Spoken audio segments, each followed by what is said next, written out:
Hello दोस्तों, मैं आपका साथी मोहित एलम एक बार फिर से। आज का हमारा चैप्टर है टूल्स यानी कि औजार।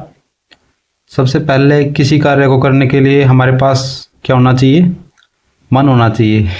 अगर हमारा मन है किसी कार्य को करने के लिए तो हम कर लेंगे, अदरवाइज नहीं हो पाएगा। जोक से पार्ट्स, कार्य को अच्छे तरीके से यानी कि चमका के, ठीक है, शाइन तरीके से और समय बचाते हुए, कम टाइमिंग में, ठीक है, विदाउट एनी प्रॉब्लम और बिना परेशानी के। कम परेशानी होगी बहुत ही, विदाउट एनी प्रॉब्लम, ठीक है। तो हमें किसकी जरूरत पड़ेगी? औजारों की।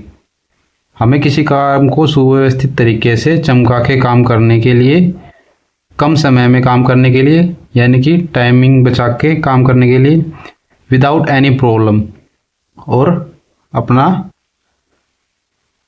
कम परेशान होने के लिए हमें औजारों की आवश्यकता लेनी पड़ती है, ठीक है। हमें उनकी ज़रूरत पड़ती है, उनकी सहायता लेनी पड़ती है।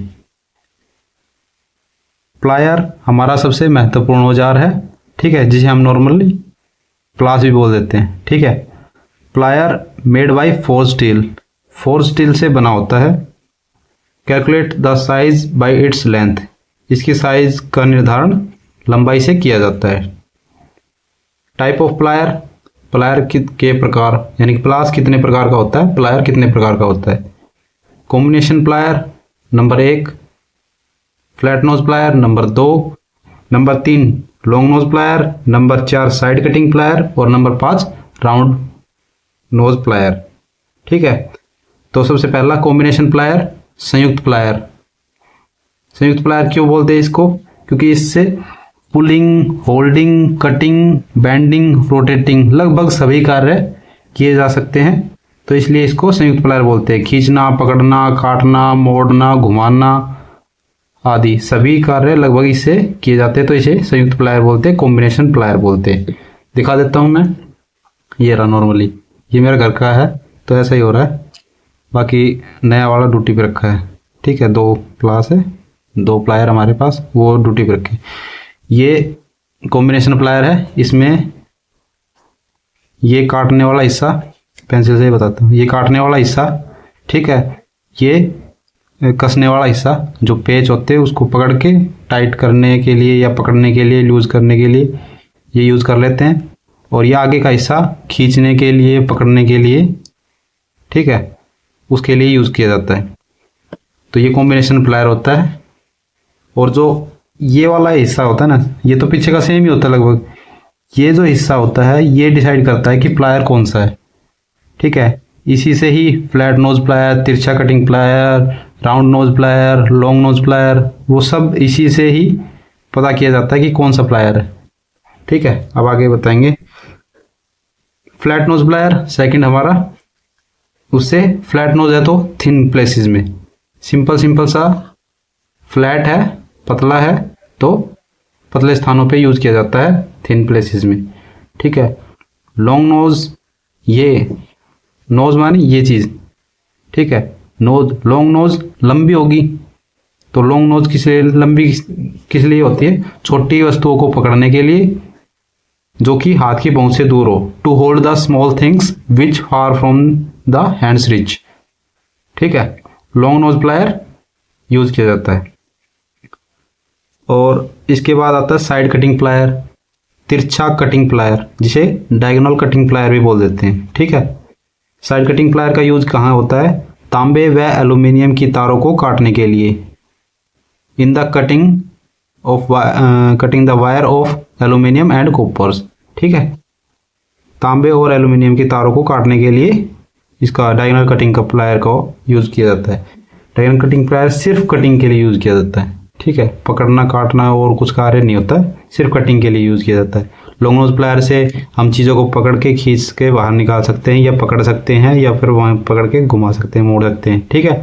फ्लैट नोज प्लायर पतले स्थानों पे किसी चीज़ को पकड़ने के लिए या खींचने के लिए बाहर, ठीक है, फिट करने के लिए, ठीक है, रखने के लिए फ्लैट नोज प्लायर का यूज़ किया जाता है। इसके बाद round knows plier. Round knows plier का यूज़ होता है तारों के लूप व हुक बनाने के लिए, to make the loop and hook of wire. ठीक है, तारों के लूप और हुक बनाने के लिए उसके ऐसे होते हैं वो। ठीक है, ये वाला हिस्सा जो होता है ना, ये प्लास का ये प्लायर का ये वाला हिस्सा, ये इस टाइप का होता है। ठीक है, उसके ऐसे ये खुलता है और बंद होता है इस टाइप में। ठीक है, दोनों सेम सेम से होते, पतले ऐसे बारीक होते जाते हैं, आगे की तरफ गोल होते हैं, लेकिन बिल्कुल वो ऐसे होते हैं। उसमें बीच में तार डाला, ऐसे पकड़ा, मोड़ा, ऐसे मोड़ मोड़ के उसके लूप बनाए जाते हैं, ऐसे ऐसे लूप बनाए जाते हैं। ठीक है, तो राउंड नोज प्लायर इसलिए ऐसे यूज किया जाता है। नेक्स्ट हमारा है स्क्रू ड्राइवर, यानी कि पेचकस। पेचकस किस लिए यूज किया जाता है? पेच को कसने व खोलने के लिए। Screwdriver to make the screw tight and loose. Screwdriver इस टाइप का ही होता है। ये तो हमारे पास टेस्टर है, फेज टेस्टर, लेकिन इसी टाइप में स्क्रू ड्राइवर होता है। ठीक है, इससे हम पेच को टाइट और लूज करते हैं। ठीक है, इसके बाद फेज टेस्टर ही आ गया। फेज टेस्टर किस लिए यूज किया जाता है? To check the phase voltage maximum 500 voltage. 500 volt तक की अधिकतम फेज वोल्टता या विभव की जांच करने के लिए हम फेज टेस्टर का यूज कर सकते हैं। ठीक है, 500 से ऊपर का हम इससे चेक नहीं करेंगे, अदरवाइज हमें आघात लग सकता है, चोट पहुंच सकती है। ठीक है, करंट भी लग सकता है। तो इसलिए 500 वोल्ट अधिकतम इसकी लिमिट है, वहां तक के करंट को हम इसे फेज टेस्टर से चेक कर सकते हैं। इसको नियॉन टेस्टर भी बोलते हैं। क्यों? क्योंकि इसमें नियॉन का लैंप लगा होता है। ये इंपॉर्टेंट है। ठीक है, एसी और डीसी दोनों के लिए यूज किया जाता है। ए हाई वैल्यू रजिस्टर, एक उच्च मान का प्रतिरोध, कनेक्ट इन द सीरीज, इसके श्रेणी में जोड़ा जाता है। किसके? With neon lamp. Neon lamp की श्रेणी में जोड़ा जाता है। To control the current value, धारा को सीमित करने के लिए। धारा के मान को सीमित करने के लिए एक नियॉन लैंप के साथ श्रेणी में एक उच्च मान के प्रतिरोध को जोड़ा जाता है। ठीक है, ये इंपॉर्टेंट है, याद रखना है। इसको पूछा जा सकता है कि जो फेज टेस्टर है या नियॉन टेस्टर है, उसमें प्रतिरोध जोड़ना क्यों जरूरी होता है। या फिर ये भी पूछा जा सकता है कि उसमें जो रजिस्टर लगता है वो कहाँ लगता है, तो वो सीरीज में लगता है with the neon lamp. Neon lamp के साथ श्रेणी में लगता है। ठीक है, ये याद रखना। अच्छा, नियॉन लैंप नियॉन टेस्टर क्यों बोला जाता है? क्योंकि इसमें नियॉन लैंप लगा होता है। मैं दिखा देता हूँ, यहाँ पे बोर्ड भी है। देखो, ये जो जल रहा है, दिख रहा है?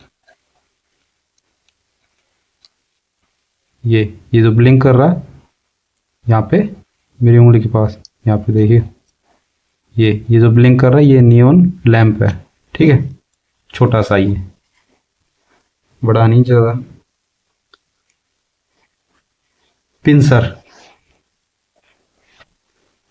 Pincer to remove the pin from the wood. Pincer कैसा औजार है? ये पिंसर लकड़ी से पिन या कीले निकालने के लिए, नाम से पता चल रहा है यार, पिंसर पिन निकालने के लिए या कीलों को लकड़ी से बाहर निकालने के लिए पिंसर का यूज किया जाता है। ठीक है, pincer. Wire stripper to remove the insulation from the wire. Wire stripper तारों को छीनने के लिए, आम भाषा में वायर स्ट्रिपर जहाँ पे भी आ जाए, तारों को छीनने के लिए, उससे आप समझ जाओगे तार या केबलों के इंसुलेशन को हटाने के लिए। ठीक है, to remove the insulation from the wire use किसका किया जाता है? Wire stripper. ठीक है, next crimping tool. Crimping tool का बहुत कम लोगों को पता होता है कि क्रिम्पिंग टूल कहाँ यूज किया जाता है, कैसे यूज किया जाता है। मैं आपको बता देता हूँ, थोड़ा आप अच्छे से समझ जाएगी। क्रिम्पिंग टूल का यूज किया जाता है केबल पर लग लगाने के लिए। अब आप सोचोगे लग क्या होता है? लग ऐसे होता है कि कोई भी थिम्बल हो गई जैसे, ठीक है, या फिर कोई हुक हो गया, हमें केबल के ऊपर फिट करना, जैसे हुक लिया कोई आगे, जैसे केबल है, केबल का आगे का यहाँ का कार्बन का हमें वो लगाना है, कॉपर का कुछ हुक टाइप में लगाना है, ठीक है। हुक लगाया, उसके ऊपर लग लगाते हैं ऐसे, कार्बन का या एल्युमिनियम को कुछ भी ऐसे लगा के, और उसको दबाते हैं हुक लग लगाने के लिए। वो होता है लग लग गया, यानी कि वो बिल्कुल फिक्स हो जाता है, वहां से हिलता नहीं है, ठीक है। ऐसे ही एक थिम्बल होती है। हम थिम्बल को ज़्यादातर यूज़ कैसे करते हैं कि जैसे वायर हुई, हमने उसको केबल है, केबल को हमने छील लिया, ये कंडक्टर आ गया बाहर, कंडक्टर आने के बाद उसके ऊपर थिम्बल लगाते हैं। थिम्बल लगाने के बाद उसको ऐसे क्रिम्पिंग टूल होता है, क्रिम्पिंग टूल से ऐसे पकड़ के और खींच दिया जाता है, तो वो वहीं के वहीं फिक्स हो जाता है, यानी निकलता नहीं है। उससे फिर स्पार्किंग का डर खत्म हो जाता है, स्पार्किंग नहीं होती और केबल नहीं जलती। स्पार्किंग के कारण ही ज़्यादातर जल जाती है केबलें, ठीक है।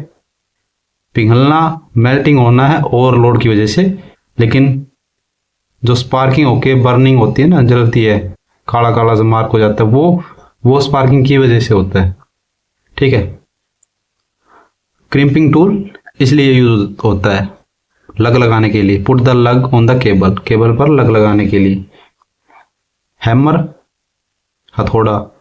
फोर्ज आयरन, लोहे की फोर्जिंग करके इसका ऊपरी भाग बनाया जाता है। जो लोहे का हिस्सा होता है वो लोहे की फोर्जिंग करके बनाया जाता है, और जो उसका हैंडल होता है जिससे हम पकड़ते हैं वो वुड, लकड़ी का बना होता है, ठीक है। लकड़ी का हैंडल होता है, हम पकड़ के फिर चोट मारते, जो चोट मारते हैं वो हिस्सा होता है जो पूरा लोहे का, लोहे की फोर्जिंग करके उसका ऊपरी हिस्सा बनाया जाता है।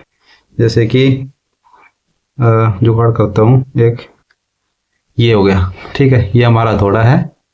ये जो पकड़ने वाला हिस्सा हो गया ये लकड़ी का, ठीक है, और जो जिससे चोट मारती ये हिस्सा ये लोहे की फोर्जिंग करके बनाया होता है, ठीक है। इस टाइप से समझ लीजिए। पार्ट ऑफ हैमर, लोहे के भाग, parts of hammer. Face, 4 part होते हैं, फेस, पिन, चीक और एक और होता है आई होल, ठीक है, आई होल। फेस, पिन, चीक और आई होल, ये 4 पार्ट्स होते हैं लोहे के। फेस, जैसे हम चोट मारते हैं ना, जो आघात पहुंचाने वाला, देखो स्ट्राइकिंग पार्ट ऑफ हैमर, आघात यानी चोट मारने वाला भाग होता है फेस। चोट मारा ये वाला भाग है तो ये वाला फेस होगा हमारा, ठीक है। एंड टेम्पर्ड, जो कि टेम्पर्ड किया होता है, ठीक है। Pin, to make shape and forming work, किसी आकार देने के लिए, ठीक है, और फॉर्मिंग कार्य को करने के लिए जो पीछे का ये हिस्सा होता है, पिन, इसको बोलते हैं पिन। ये फेस, ये पिन। पिन के आधार पे हम डिसाइड करते हैं कि हैमर किस टाइप का, कौन सा वाला हैमर है, ठीक है। इसी के आधार पे, जैसे कि प्लायर में ये था कि इसके आधार पे हम डिसाइड करते थे, इसके बेस पे हम डिसाइड करते थे कि कौन से प्लायर है ये, ठीक है। इसी में हथौड़े में पिन के आधार पर डिसाइड करते हैं कि हैमर किस टाइप का है, कौन सा हैमर है, कौन सा हथौड़ा है, ठीक है। तो ये फेस हो गया, ये पिन हो गया, और चीक, चीक ये मिडल पार्ट, बीच वाला हिस्सा चीक होता है। फेस, चीक और ये पिन, ठीक है। अब आई होल कहाँ गया? आई होल ये होता है, ये हैंडल जहां पे आके फिट होता है, ये वाला हिस्सा, ये वाला जो हिस्सा है ये आई होल, ठीक है, ये आई होल होता है। पिन आकार देने व फॉर्मिंग कार्य को करने के लिए होता है। चीक, मिडल एंड वीकेस्ट पार्ट, ये जो चीक होता है ये वाला पार्ट, मिडल होता है, बीच का होता है हथौड़े का, और वीकेस्ट पार्ट होता है सबसे कमजोर हिस्सा। क्यों कमजोर क्यों होगा भाई? क्योंकि जो आई होल होता है, आई होल ये इतना घेरा, ये अंदर का खाली रहता है, खाली मतलब लोहे का नहीं होगा, ये लकड़ी इसमें आके फिट हो, हैंडल इसमें आके फिट हो जाता है। तो ये हिस्सा लोहे, ये ज्यादा हिस्सा लोहे का, ये ज्यादा हिस्सा लोहे का, ये कम हिस्सा लोहे का बचा गया, तो ये सबसे कमजोर भाग होता है। ये भाग सबसे कमजोर होता है, वीकेस्ट पार्ट होता है हैमर का, हथौड़े का, ठीक है। और यही पार्ट, ये जो मिडल पार्ट है, ये हमारा चीक होता है। चीक पर क्या, इस पर हथौड़े का भार प्रिंटेड होता है, हैमर का वेट इसके ऊपर हम प्रिंटेड होता है।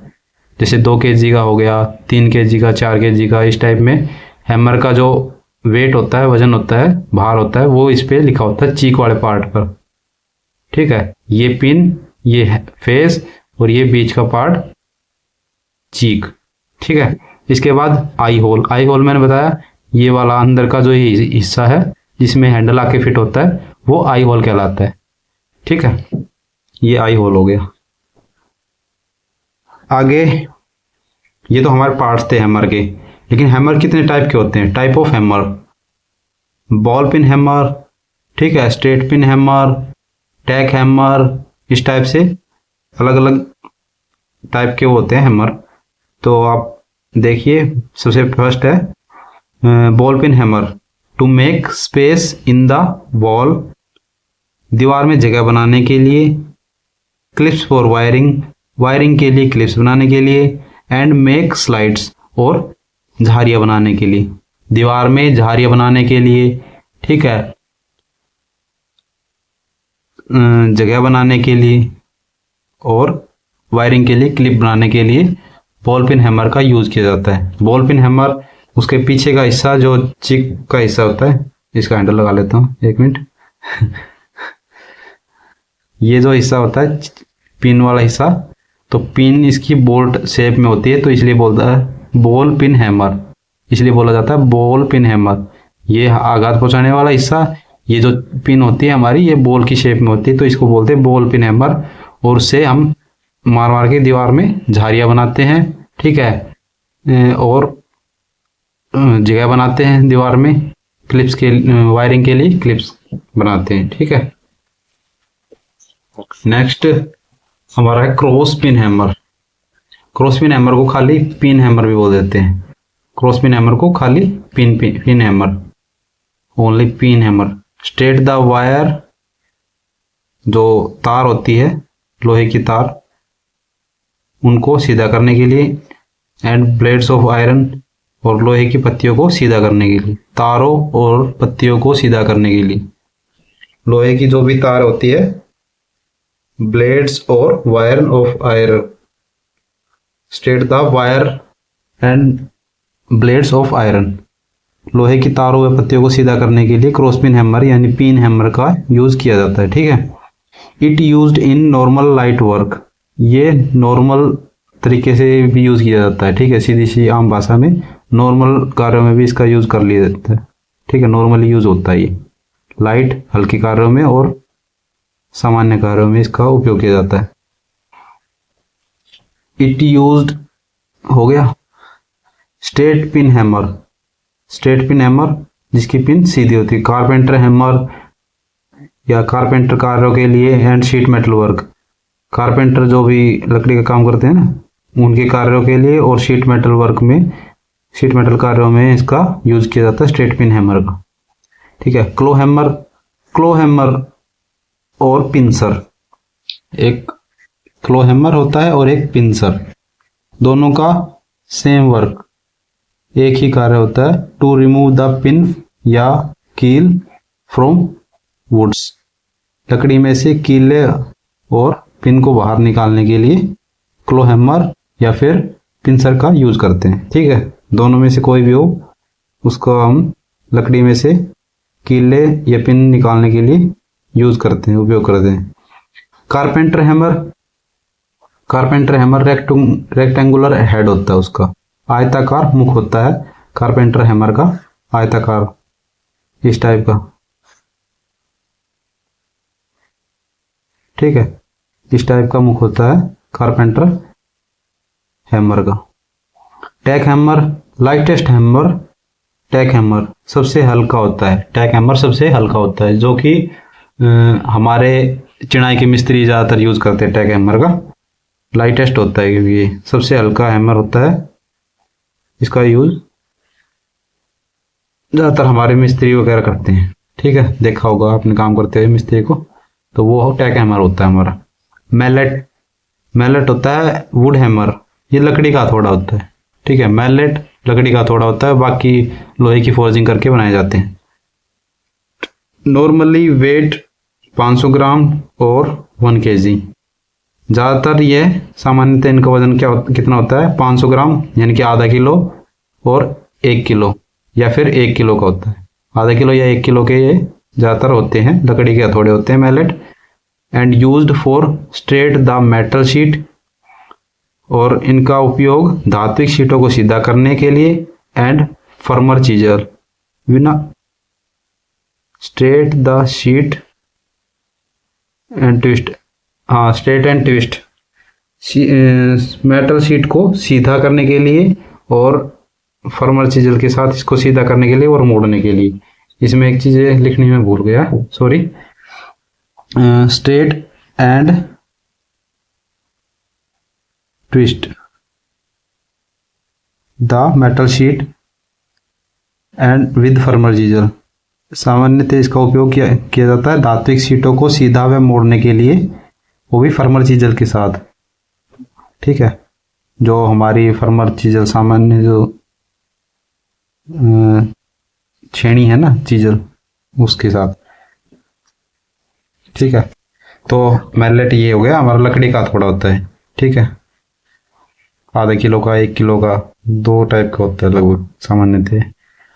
मेजरिंग टूल्स, मापक औजार जिनसे हम मापते हैं किसी चीज को, तो वो हमारे मेजरिंग टूल्स मापक औजार कहलाते हैं।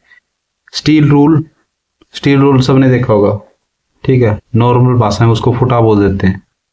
स्टील रूल होता है वो स्टेनलेस स्टील का बना होता है। ठीक है, प्लास्टिक का भी आता है लेकिन वो हमारा स्टील रूल नहीं कहलाएगा। ठीक है, वो प्लास्टिक रूल कहलाएगा क्योंकि वो प्लास्टिक से बना होता है, ये स्टील से बनाता है, स्टेनलेस स्टील से, तो ये स्टील रूल होगा। स्टील रूल 1 साइड सेंटीमीटर लिखा होता है, उसके ऊपर प्रिंटेड होता है इस टाइप से। ठीक है, इस टाइप से होता है और एक साइड सेंटीमीटर और सेंटीमीटर और प्रिंटेड होता है और एक साइड इंचेस होते हैं।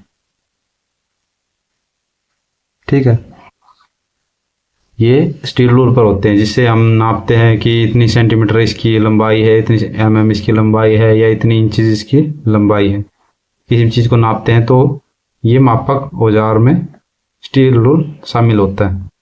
ठीक है, steel rule can measure minimum 0.5 size. ये इंपॉर्टेंट है बहुत ही ज्यादा। स्टील रूल जो है वो न्यूनतम 0.5 mm साइज का मापन कर सकता है।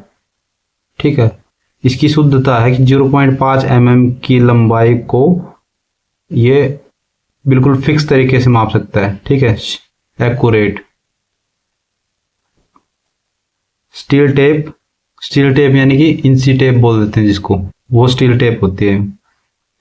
स्टील टेप में क्या होती है? Thin blade of steel with 2 metre length and 12 mm breath.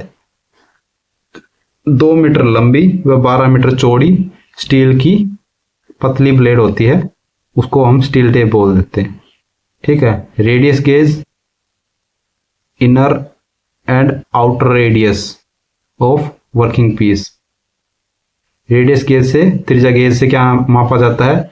Working टुकड़े जो जिस पे कार्य करना है ना, उस वर्किंग टुकड़े की, वर्किंग पीस की आउटर रेडियस बाहरी और इनर और आंतरिक त्रिज्या को मापते हैं। ठीक है, आउटर रेडियस और inner radius of working piece, जो कार्य करने वाला टुकड़ा उसके आंतरिक और बाहरी त्रिज्या को हम मापते हैं रेडियस गेज से। Calipers, it can also measure minimum 0.5 mm on the steel rule. Caliper से हम जो भी चीजें मापते हैं ना, ये डिवाइडेड टाइप का होता है, इससे हम जो चीजें मापते हैं उसको हम स्टील रूल से, जैसे ये होगा स्टील रूल, हमने कैलिपर से मापी। ठीक है, डिवाइडेड टाइप का होता है, प्रकार टाइप का, उससे हमने उसकी त्रिज्या माप ली या लंबाई माप ली और उसको हम ऐसे स्टील रूल पर चेक करके देखते हैं कि इतने mm का है, इतने सेंटीमीटर का, इतने इंच का। ठीक है, तो ये स्टील रूल पर देखा जाता है, इसका कार्य ये है। क्वेश्चन में भी आ सकता है कि कैलिपर्स के द्वारा मापी गई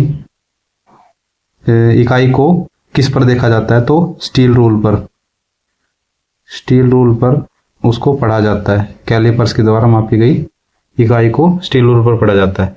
it can also measuring 0.5 mm, यानी कि ये 0.5 mm की शुद्धता के साथ एक्यूरेटी के साथ माप सकता है। ठीक है, कैलिपर्स।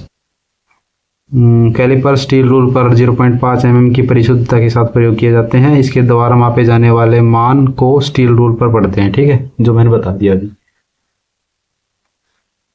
ये सब चीजें। नेक्स्ट,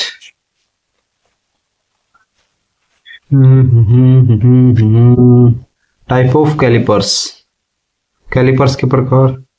अब कैलिपर्स जो हमारा औजार उसके प्रकार देख लीजिए। 3 टाइप का कैलिपर्स होता है, इनसाइड कैलिपर्स, आउटसाइड कैलिपर्स और जेनी कैलिपर्स। ठीक है, इनसाइड कैलिपर्स कौन सा होता है? Inner diameter of working piece, जिससे कि हम आंतरिक व्यास को माप सके। वर्किंग टुकड़े का आंतरिक व्यास मापने के लिए आंतरिक कैलिपर का यूज किया जाता है, इनर कैलिपर का, इनसाइड कैलिपर का, और आउटसाइड कैलिपर का आउटर डायमीटर मापने के लिए, वर्किंग टुकड़े का बाहरी व्यास मापने के लिए बाह्य कैलिपर का यूज किया जाता है। ठीक है, ये 2 कैलिपर हो गए। सबसे मेन है इसमें जेनी कैलिपर। ठीक है, मोस्टली पूछा जाता है। Jenny calipers marking on working piece, working piece जो कार्य करने वाला टुकड़ा है उसके ऊपर मार्किंग करने के लिए, and drawing the straight parallel lines, और ऐसे कोई टुकड़ा है, ठीक है, उसके साथ सीधी पैरेलल लाइन को ड्रॉ करने के लिए जेनी कैलिपर्स का यूज किया जाता है। ठीक है, ज्यादातर पूछा जाता है कि पैरेलल लाइंस ड्रॉ करने के लिए किस कैलिपर का यूज किया जाता है वर्किंग पीस पर पैरेलल लाइन ड्रॉ करने के लिए? जेनी कैलिपर्स का। तो जेनी कैलिपर का वर्किंग टुकड़े पर मार्किंग करने के लिए तथा जॉब की फिनिशिंग के अनुसार समांतर लाइनें खींचने के लिए उसका जेनी कैलिपर का यूज किया जाता है। अच्छा, आप जेनी कैलिपर्स के नाम देख लो। आ सकता है ऑप्शन में कि निम्न में से जेनी कैलिपर्स नहीं है, तो वहां पे दे देगा ऑप्शन में odd leg calipers, leg joint calipers, calipers and leg and joint calipers and hermaphrodite caliper. ठीक है, और चौथा दे देगा इनमें से कोई नहीं, इनमें से कोई नहीं। ठीक है, इस टाइप में ऐसे कुछ भी ऑप्शन बना सकता है। मेरे में बदल हो गया, मेरे को नहीं पता मैंने क्या क्या बोल दिया। ओड लेग कैलिपर्स, ठीक है, और लेग एंड जॉइंट कैलिपर्स और हार्मोपैरोडाइट, ये इसी जेनी कैलिपर के नाम है। तो ये 4 नामों से, ठीक है, पॉपुलर है। 4 नाम हो गए इसके, odd leg calipers, leg and joint calipers, hermaphrodite caliper, jenny caliper, 4 नाम। आउटसाइड माइक्रोमीटर, ये outside micrometer to measure the outside diameter, किसी भी वर्किंग पीस के बाहरी व्यास को मापने के लिए यूज किया जाता है। Work on nut bolt principle, यह नट बोल्ट के सिद्धांत पर कार्य करता है। ठीक है, it can measure plus minus 0.01 mm diameter. जो हमारा स्टील रूल था वो 0.5 mm को आसानी से एक्यूरेटी के साथ माप सकता था, बट जो हमारा आउटसाइड माइक्रोमीटर है ये प्लस माइनस 0.01 mm डायमीटर को परिशुद्धता के साथ माप सकता है। ठीक है, इसकी सहायता से इतने व्यास को मापा जा सकता है। तो ये भी बहुत ज़्यादा इंपॉर्टेंट है, याद रखना कि प्लस माइनस 0.01 mm के डायमीटर को शुद्धता के साथ मापने वाला यंत्र है, कौन सा औजार है? Outside micrometer. ठीक है,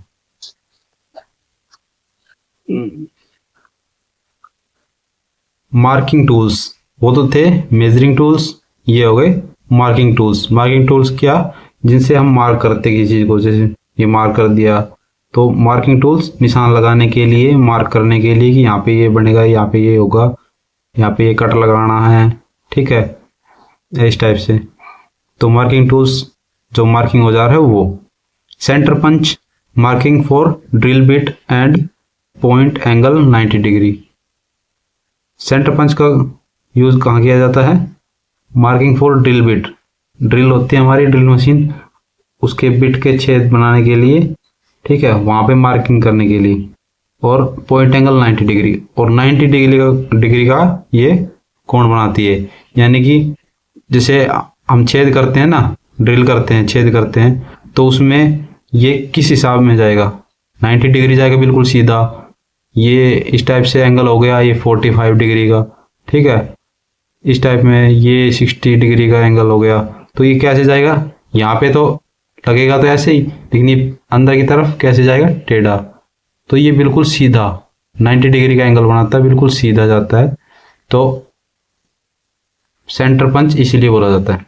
सेंटर पंच मार्किंग टूल है और इसका यूज किया जाता है मार्किंग फॉर ड्रिल बिट, जो कि पॉइंट एंगल 90 डिग्री का बनाती है, ठीक है। प्रिक पंच, प्रिक पंच होता है light and deep marking on metal sheet. धात्विक शीट पर हल्के तथा अधिक गहरे मार्क करने के लिए प्रिक पंच का यूज किया जाता है, उपयोग किया जाता है। पॉइंट एंगल इसका होता है 30 डिग्री, ठीक है। 30 डिग्री का एंगल बना के प्रिक पंच से मार्किंग करते हैं। Dot punch, light metal sheet and 60 degree.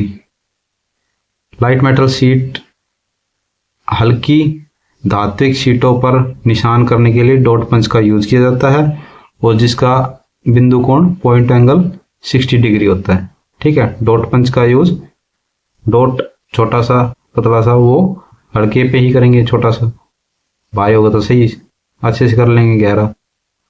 तो लाइट शीट, मेटल शीट पर हम डॉट पंच का यूज करेंगे मार्किंग करने के लिए। स्क्राइबर, स्क्राइबर क्या होता है, हाई कार्बन स्टील से बनी होती है। स्क्राइबर एक यूज एज पेंसिल, एक पेंसिल की तरह यूज किया जाता है स्क्राइबर को, ठीक है। स्क्राइबर उच्च कार्बन स्टील से बनाई जाती है, हाई कार्बन स्टील से, और पेंसिल की तरह उसका मार्किंग करने में यूज किया जाता है। ऐसे ये होगा, ये होगा, यहाँ पे ये ऐसे मार्किंग कर दी, तो पेंसिल की तरह यूज किया जाता है स्क्राइबर को। हाई कार्बन स्टील से बनी होती है। डिवाइडर हाई कार्बन स्टील से ही बना होता है। एंड सर्कल ऑन मेटालिक, उबासी भी आने लग गई। डिवाइडर हाई कार्बन स्टील से बनाया जाता है and circle on metallic sheet. जो विभाजक होता है, डिवाइडर होता है, प्रकार होता है, वो धात्विक शीट पर वृत्त बनाने के लिए। प्रकार आपने ड्राइंग में भी यूज किया होगा, ऐसे रख के एक सुआ सा होता है नुकीला हिस्सा, और एक में पेंसिल डाल के ऐसे तो रख के ऐसे सर्कल ड्रॉ कर दिया। तो धात्विक शीट पर सर्कल बनाने के लिए, वृत्त बनाने के लिए डिवाइडर यानी विभाजक का यूज किया जाता है। हाई कार्बन स्टील से बना होता है, ठीक है। ड्रिल बिट, ड्रिलिंग टूल्स, छेद करने वाले औजार, ड्रिलिंग टूल्स। जिमलेट हो गया, होल इन द वुड, लकड़ी में छेद करने के लिए जिमलेट का यूज किया जाता है, ठीक है, जिमलेट।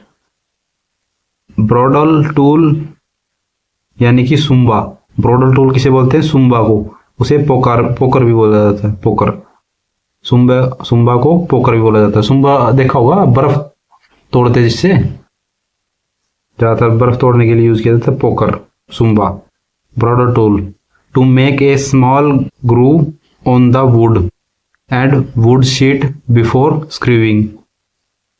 लकड़ी व लकड़ी की शीट, लकड़ी व लकड़ी की शीट पर पेंच कसने से पूर्व एक छोटा खांचा बनाने के लिए, स्मॉल ग्रूव, एक छोटा खांचा बनाने के लिए ब्रोडल टूल यानी सुम्बा का, पोकर का यूज किया जाता है, ठीक है। पोकर याद रखना, इंपॉर्टेंट है। सुम्बा का दूसरा नाम पोकर। कटिंग टूल, काटने वाले औजार। Usually cutting tools made from HCS, high carbon steel, उच्च कार्बन स्टील से बनाए जाते हैं, ठीक है।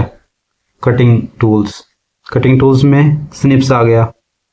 स्निप्स क्या होता है, स्ट्रेट एंड बेंट, दो टाइप का होता है। स्निप्स दो टाइप की होती है, सीधी और मोड़दार। Straight snips, straight blades and cut the metallic sheet in straight line. उसकी जो ब्लेड्स होती है, पत्ती होती है, वो सीधी होती है। स्ट्रेट स्निप की पत्ती सीधी होती है और मेटालिक शीट, धात्विक शीट को वो सीधी लाइन में काटती है। दूसरा बेंट स्निप्स। बेंट स्निप्स किस लिए यूज की जाती है? बेंट ब्लेड होती है इसकी, and cut the metallic sheet in the bent shape. घुमावदार या वक्राकार ब्लेड होती है तथा धात्विक शीट को घुमावदार आकृति में काटती है। कौन सी? Bent snips. इसके बाद फाइल, रेती। फाइल्स बोलते हैं रेती को। अकॉर्डिंग टू ग्रेड, ग्रेड के हिसाब से 5 टाइप की होती है फाइल्स। ठीक है, फाइल्स को अलग अलग तरीके से बांटा गया है, जैसे ग्रेड के हिसाब से, कट के हिसाब से, ठीक है, और एक और था इसका, मैं भी भूल गया, शेप। हाँ, इसके आकार के हिसाब से। ठीक है, ग्रेड के हिसाब से 5 टाइप की होती है, कट के हिसाब से 4 टाइप्स की होती है, और शेप के हिसाब से भी 4 टाइप की होती है। ग्रेड के अनुसार 5 प्रकार कौन कौन से हो गए? Rough file, bastard file, second cut file, smooth file और डेड स्मूथ फाइल। ठीक है, rough file, fast remove the extra material, अतिरिक्त पदार्थ को शीघ्रता से हटाने के लिए। ठीक है, fastly remove the extra material.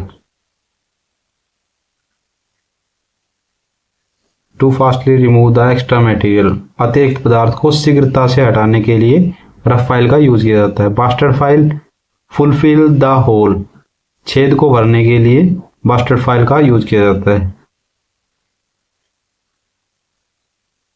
Second cut file, to give the good finishing. Second cut file का यूज कहाँ किया जाता है? अच्छी फिनिशिंग देने के लिए। अच्छी फिनिशिंग यानी कि काम को खत्म जो करते हैं ना, तो उसको काम पूरा हो गया, हमने काट लिया जॉब को, जैसे जो भी था काम कर लिया, उसको फिर अच्छी फिनिशिंग देने के लिए सेकंड कट फाइल का यूज किया जाता है। Smooth file, to remove the small amount, कम पदार्थ को हटाने के लिए स्मूथ फाइल का यूज किया जाता है। ठीक है, कम पदार्थ को हटाने के लिए। Dead smooth file, best finishing, बहुत ही अच्छी फिनिशिंग के लिए, बिल्कुल चमका के फिनिशिंग देने के लिए, बेस्ट फिनिशिंग के लिए डेड स्मूथ फाइल का यूज किया जाता है। अकॉर्डिंग टू कट, 4 टाइप्स, 4 प्रकार की होती है कट के आधार पर। Number 1 single cut file. ठीक है, ये होती है to filling the soft metals, मुलायम धातुओं को रेतने के लिए। फिलिंग, ये फाइल वाला होगा, फाइल रेती होती है ना, तो वही वाला फिलिंग है, रेतने के लिए, मुलायम धातुओं को रेतने के लिए। To filling the soft metals. और 1 साइड ब्लेड होती है, दांते जो होते हैं वो एक ही दिशा में झुके होते हैं, एट 60 डिग्री एंगल, 60 डिग्री के कोण पर एक ही दिशा में झुके होते हैं। सिंगल कट फाइल के। डबल कट फाइल होती है to filling the hard metals, कठोर धातुओं व पदार्थों को रेतने के लिए यूज किए जाते हैं। दांते जो होते हैं इसके 1 साइड 50 डिग्री टू 60 डिग्री का एंगल होता है, एक तरफ तो 50 से 60 डिग्री का कोण बनाते हैं, other side 70 degree angle blade होती है, और दूसरी तरफ विपरीत दिशा में 70 डिग्री का कोण बनी हुई ब्लेड होती है इसकी। ठीक है, दांते होते हैं वो। दांते एक तो 50 और 60 की डिग्री में एक साइड होंगे, दूसरी साइड उसके अपोजिट 70 डिग्री के एंगल में होंगे इसके दांते, डबल कट फाइल के। ठीक है, rasp cut file, to filing wood. Rasp cut रेती का क्या कार्य है? लकड़ी, लेदर यानी चमड़ा आदि अन्य मुलायम धातुओं को रेतने के लिए या पदार्थों को रेतने के लिए। To filling the wood, leather etc soft materials. ठीक है, हेमिस्फेरिकल शेप होती है, अर्धगोलाकार आकृति, विद शार्प ब्लेड, और तीखे नुकीले इसके दांत होते हैं। ठीक है, हेमिस्फेरिकल इसकी शेप होती है और तीखे नुकीले दांत होते हैं, अर्ध गोलाकार आकृति, तीखे नुकीले दांत, hemispherical. Curved cut filing the aluminium, curved cut माने curved cut to filing the aluminium, tin, copper etcetera, it have a deep cut. Aluminium, tin, तांबा आदि पदार्थों को रेतने के लिए कर्व्ड कट रेती का उपयोग किया जाता है। इनका कट गहरा होता है, ठीक है, डीप कट होता है, गहरा होता है। ये हमारी फाइल की 4 टाइप की कट के हिसाब से, single cut, double cut, रास्प cut और ये लास्ट वाला क्या था, कर्व्ड कट, ठीक है। अब शेप के अकॉर्डिंग हमारे पास फाइल है 3 टाइप की, ट्रायंगुलर, राउंड और half round. Triangular file to sharp the saw blades, जो आरी के दांते होते हैं उसको तेज करने के लिए त्रिभुजाकार रेती का उपयोग किया जाता है, ठीक है। राउंड फाइल राउंड शेप होती है। वृत्ताकार फाइल ये वृत्त के आकार की आकृति की होती है, वृत्त के आकार की होती है, ठीक है, वृत्ताकार file, round file. Half round file single cut blades on the round shape, जो हाफ राउंड फाइल होती है जो मुड़ी हुई होती है ना, वहां पे तो सिंगल कट होता है। And double cuts on the flat shape, और जो सीधा होता है ना वहां पे डबल कट ब्लेड्स होती है, दांते जो है वो डबल कट होते हैं, सिंगल कट दांते होते हैं वृत्ताकार आकृति पर, और समतल दांते आकृति पर होते हैं डबल दांते, ठीक है। शॉ माने आरी, आरी देखी होगी ना आपने, कारपेंटर काटता है, लकड़ी काटता है ऐसे, घर घर घर घर घर घर ये घर घर घर जो नीली ओवर की वीडियो ध्यान आ गई। शो आरी at saw to cut the metallic sheet, metallic धात्विक शीटों को काटने के लिए। एंड फॉरवर्ड स्ट्रोक, और अग्रघात में काटती है, आगे की तरफ लेके जाते हैं ना, ये घर ऐसे आगे की तरफ लेके जाते हैं ना जब वो काटती है, ठीक है। To cut the metallic sheet, धात्विक शीटों को काटने के लिए हेक्सा का उपयोग किया जाता है। और फॉरवर्ड स्ट्रोक में आगे की तरफ जब अगर आघात करते हैं, आगे की तरफ काटते हैं, तब वो काटती है, ठीक है। ब्लेड्स 250 से 300 mm, इसकी जो ब्लेड होती है वो 250 से 300 mm की होती है। और फ्रेम स्टील का बना होता है, ठीक है, फ्रेम जो होता है वो स्टील का बना होता है। अगली tenon show, narrow sheet and plastic, पतली शीटों व प्लास्टिक को काटने के लिए टेनन शो का यूज किया जाता है, ठीक है। पतली शीटों को और प्लास्टिक की शीटों को काटने के लिए टेनन शो आरी का यूज किया जाता है। चीजल होती है, काटने के लिए यूज किया जाता है, इसको छीलने के लिए, काटने के लिए। चीजल, छेनी देखी होगी ना आपने, ऐसे लगा के फिर थोड़ा, कहाँ गया हमारा थोड़ा, अरे हमारा थोड़ा टूट गया था, दोबारा बना, हाँ ऐसे हो गया। छेनी इस टाइप से होती है, कुछ भी उसको ऐसे लगा के यार हथौड़े से मारे छीलते हैं ना, और तो छीलते हैं या काटते हैं, चीजल का यूज करते हैं ऐसे। 2 टाइप ऑफ चीजल छेनी 2 प्रकार की होती है,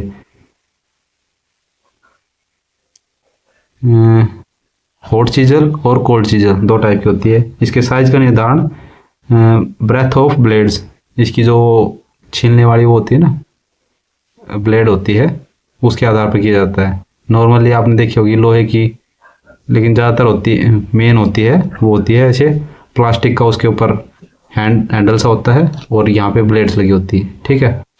ऐसे प्लास्टिक का हैंडल होता है, उसके ऊपर टक टक टक टक मारते हैं तो इतना सा वो ब्लेड होती है, उस ब्लेड की चौड़ाई पर इसका आकार निर्धारित किया जाता है। हॉट चीजल और कोल्ड चीजल, यानी कि गर्म छेनी और ठंडी छेनी 2 टाइप की होती है। गर्म छेनी गर्म कार्य को करने के लिए यूज़ की जाती है, वह टेम्पर करने की आवश्यकता नहीं होती। ठीक है, गर्म छेनी को टेम्पर करने की आवश्यकता नहीं होती, गर्म कार्य को करने के लिए इसकी आवश्यकता होती है। Cold chisel mainly use in fitter shop, ठंडी छेनी का उपयोग मुख्यतः फिटर शॉप में करते हैं। टाइप ऑफ कोल्ड चीजल, अब तुम याद रखना 4 टाइप की कोल्ड चीजल होती है, ना कि चीजल होती है। चीजल होती है 2 टाइप की, चीजल 2 टाइप, कोल्ड चीजल ये होती है 4 टाइप की। ठीक है, छेनी 2 प्रकार की ही होती है, लेकिन ठंडी छेनी 4 प्रकार की होती है, ये याद रखना, कभी इसमें गड़बड़ कर दो। एमसीक्यू में पूछ लिया कि चीजल कितने टाइप की होती है, 4 पे टिक मत मार लेना, 2 टाइप की होती है। ठीक है, पजल मत होना। चीजल छेनी 2 प्रकार की होती है, ठंडी छेनी यानी कोल्ड चीजल वो 4 प्रकार की होती है। कौन कौन सी? Cross cut chisel, half round chisel, diamond point chisel और web chisel. Cross cut chisel जिसको कैप चीजल भी बोलते हैं। ठीक है, कैप छेनी, क्रॉस कट छेनी को भी कैप छेनी बोलते हैं।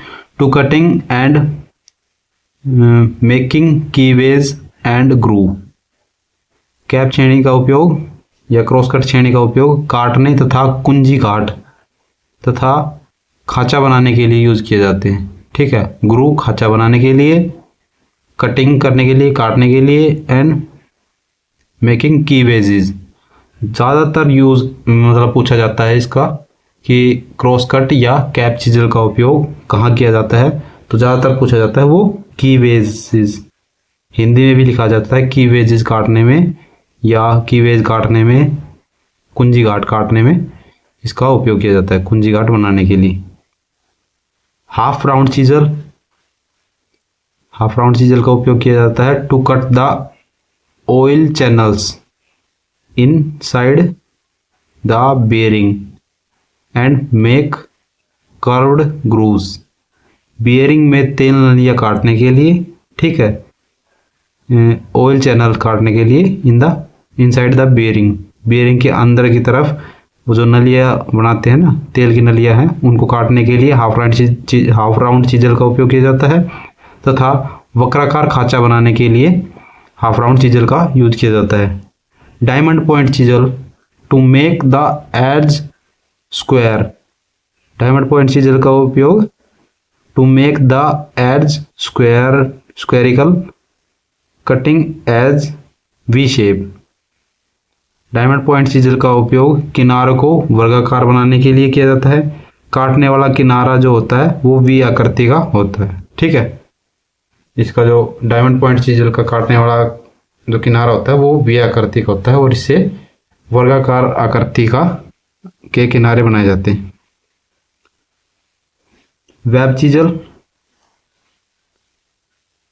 वेब चीजल होता है to remove the materials after drilling, जो छेद करने के बाद एक्स्ट्रा मटेरियल होता है ना जो बाहर आता है, वो कटता है, जो भी छेद करते हैं तो वो जो कट के हिस्सा बाहर आता है उसको हटाने के लिए वेब चीजल का उपयोग किया जाता है। अतिरिक्त पदार्थ को हटाने के लिए या ड्रिलिंग के बाद के पदार्थ को हटाने के लिए वेब चीजल का उपयोग किया जाता है। ठीक है, ये होगी हमारी कोल्ड चीजल, 4 टाइप की। क्रॉस कट चीजल हो गई, ठीक है, डायमंड पॉइंट चीजल हो गई, कैप चीजल हो गई, वेब चीजल हो गई और हाफ राउंड चीजल हो गई। ये 4 टाइप की हमारी चीजल थी। नेक्स्ट हमारा इलेक्ट्रिशियन नाइफ, इलेक्ट्रिशियन नाइफ विद्युतकार चाकू, इलेक्ट्रिशियन चाकू, विद्युतकार चाकू। To remove the insulation from cable and clean the surface of wire, cable के इंसुलेशन को हटाने के लिए तथा तारों की सतह को साफ करने के लिए इलेक्ट्रिशियन नाइफ यानी कि विद्युतकार चाकू का उपयोग किया जाता है। बहुत ही ज़्यादा पैना होता है, बहुत ही शार्प होता है, तीखा तेज होता है, ठीक है, नुकीला होता है।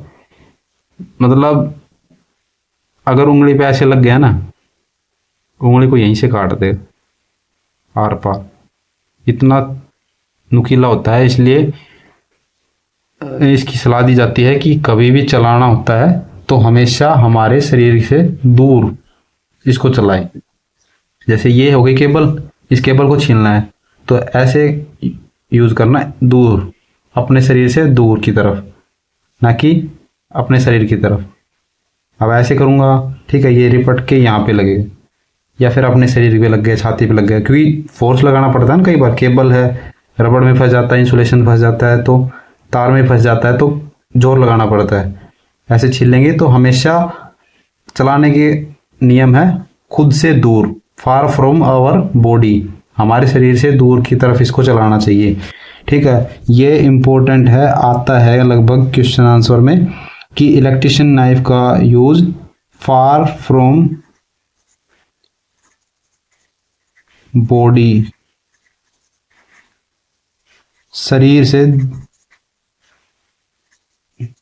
दूर की तरफ इसका उपयोग करना चाहिए, शरीर से दूर की तरफ।